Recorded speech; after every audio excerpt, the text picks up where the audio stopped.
เราสร้างวัดป่าบ่อน้ำพระอินทร์ขึ้นมาเนี่ยพวกเราสร้างขึ้นมาร่วมกันเนี่ยเพื่อเป็นสถานที่ปฏิบัติธรรมเท่านั้นมันไม่ใช่เป็นที่แหล่งท่องเที่ยวไม่ใช่ตั้งขึ้นมาว่าเพื่อเป็นการหากิเลสหรือหาเงินหาทองหาอะไรเราเพื่อจะออกจากทุกข์เท่านั้นหลวงตาอยากให้สถานที่ตรงนี้เป็นสถานที่ทำความเพียรฝึกจิตฝึกใจพวกเราบูชาอันใดก็สู้ปฏิบัติบูชาไม่ได้ไม่ว่าจะเป็นกฐินไม่ว่าจะเป็นผ้าป่าอะไรก็ตามอามิสใดๆก็สู้การปฏิบัติบูชาไม่ได้นี่คืองานสำคัญของพวกเราส่วนพิธีกรรม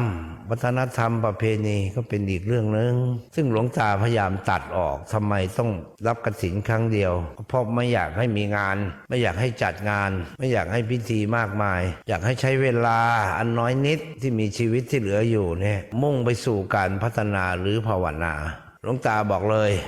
พระองค์นี้ตายไปไม่ต้องไปสร้างเจดีย์ไม่ต้องไปสร้างอนุสาวรีย์อะไรเลยเอาไปเผาเหมือนกับคนทั่วไปเนี่ยนะให้เอาธรรมะดีกว่าปฏิบัติถ้าใครคิดว่าเคารพครูบาอาจารย์ก็ปฏิบัติอย่างเดียวไม่ต้องไปสนใจเรื่องอื่นส่วนหลวงตาเนี่ยจะเป็นจะตายไปก็เผาเหมือนคนทั่วไปนะก่อนยังไม่ตายเนี่ยมันยังเป็นประโยชน์อยู่ตายไปแล้วมันไม่มีประโยชน์หรอกจะต่างอะไรกับซากสัตว์ซากอะไรธาตุสี่นะจงจำไว้